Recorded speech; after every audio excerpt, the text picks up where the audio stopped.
Ya, Assalamualaikum warahmatullahi wabarakatuh. Selamat pagi anak-anak untuk kelas 8 di pertemuan IPA ke-9. Materinya itu tentang batang.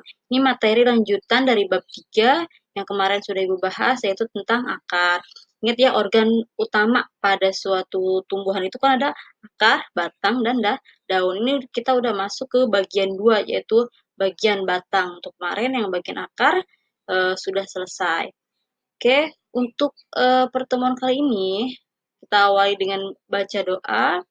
Setelah itu siapkan buku pensilnya, pulpennya untuk mencatat suatu materi yang tidak ada di buku.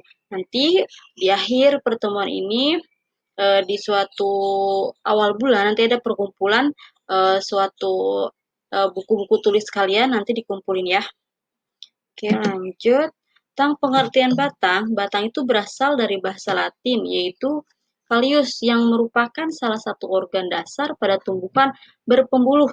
Batang adalah sumbu tumbuhan, tempat suatu organ lain itu bertumpu dan tumbuh. Contohnya apa? Di bagian daunnya, di bagian bunga, di bagian tumbuhnya suatu biji, akar tumbuhnya dari suatu batang. Nah, itu jadi suatu batang itu sebagai sumbu tumbuhan.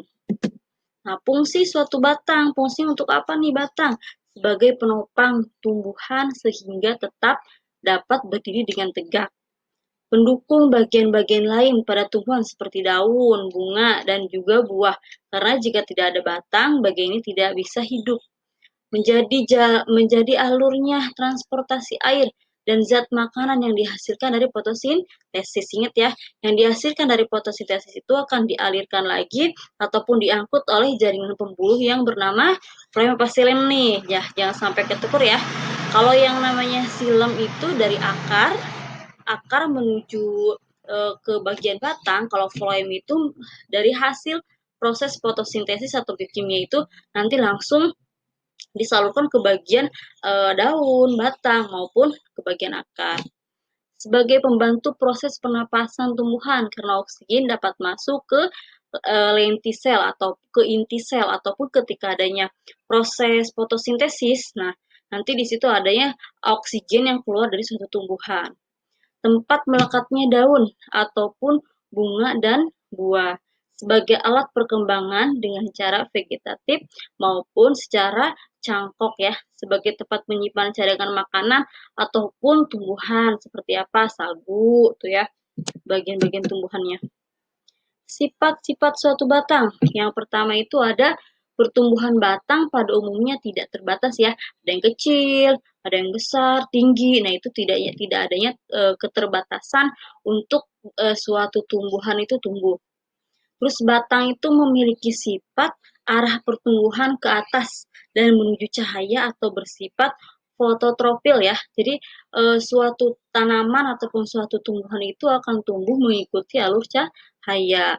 Kenapa ya di suatu perkecambahan di situ kan ada reaksi terang, adapun reaksi gelap. Jadi yang reaksi gelap itu akan lebih tumbuhnya cepat karena adanya suatu tumbuhan itu mencari suatu cahaya gitu. Kalau yang tidak kalau yang sudah kena cahaya itu pasti pertumbuhannya itu lebih bagus daripada yang tidak terkena cahaya. Pada tumbuhan berbiji terbuka atau gimnospermae hanya terdiri atas tumbuhan berkayu ya. Kalau pada tumbuhan berbiji tertutup atau angiospermae terdiri atas tumbuhan berbatang basah, batang rumput, batang mendong ataupun batang berkayu. Terus batang itu memiliki ruas-ruas yang jelas jika pada tumbuhan monokotil. Ingat ya, monokotil itu kan tumbuhan yang berbiji satu atau berkeping satu. Jadi itu berruas-ruas. Contohnya apa? Jagung, padi. Nah, itu pertumbuhannya juga dari suatu batangnya berruas-ruas. Yang batang memiliki ruas yang tidak terlihat dengan jelas pada tumbuhan dikotil. Nah, biasanya kalau tumbuhan pada dikotil itu, dia itu tumbuhnya itu batangnya lebih besar dibandingkan dengan monokotil. Struktur anatomi batang, ingat ya, struktur anatomi batang itu hampir sama juga seperti struktur anatomi batang itu seperti akar. Ada epidermis, ada bagian kortek, ada silem, dan Oke, tadi bagian korteks, terus kan yang ketiga itu ada silem dan floem.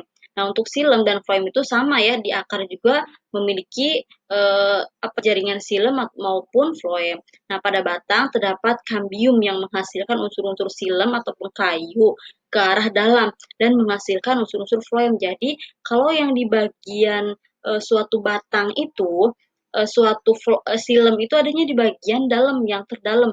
Nah, nanti akan menghasilkan floem ataupun kulit ke arah luar, menyebabkan akar ataupun batang tumbuh menjadi suatu bagian yang sangat besar.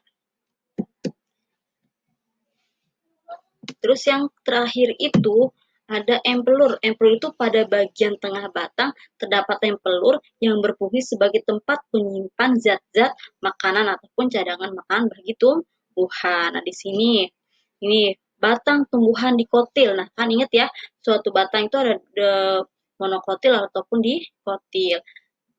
Terus di sini ada bagian suatu gambarnya nih. Yang tadi silem, floem, bagian sererenkim ini sel-selnya, terus ada epidermis. Epidermis itu bagian luar ya. Nih, di sini seperti halnya akar, batang juga kan tersusun atas berbagai jaringan, yaitu jaringan epidermis, jaringan dasar, jaringan pembuluh, jaringan dasar tersusun oleh apa? Korteks. Sedangkan jaringan pembuluh itu terdapat berkas vakuler, yaitu silem dan floem. Ingat ya, kalau yang bagian epidermis, epidermis itu yang bagian luar nih, yang bagian telur yang akan menebal, keras nih. Ini bagian epidermis. Biasanya kalau di bagian korteks itu lapisan kedua, di bagian korteks nih. Terus tadi yang silem dan floem nih. Kalau floem itu kan yang bagian dalamnya, kalau yang silem nanti akan menuju ke luar. Di sini yang pelur nih, pelur itu bagian tengah suatu batang. Dan di sini yang akan menyimpan suatu zat-zat makanan ataupun zat suatu makanan tersebut akan tersimpan di sini sebagai cadangan suatu makanan. Di sini ada sel-sel parenkim, terus ada juga berkas jaringan dasar yang menghubungkan empelur dan ke bagian korteks. Nih, bagian empelur ini akan dihubungkan ke bagian korteks. Korteks itu ingat di bagian lapisan kedua dari epidermis. Ini untuk bagian dikotil. Nah, kalau yang untuk monokotil, tumbuhan batang monokotil, seperti halnya pertumbuhan dikotil, struktur batang juga tumbuh, monokotil juga tumbuh, tersusun atas jaringan epidermis sama.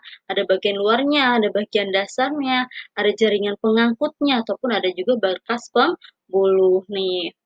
Epidermis sama ya, bagian luarnya, jaringan pembuluh, silem dan floemnya ada jaringan dasar. Di sini ada empelurnya juga, itu sama ya.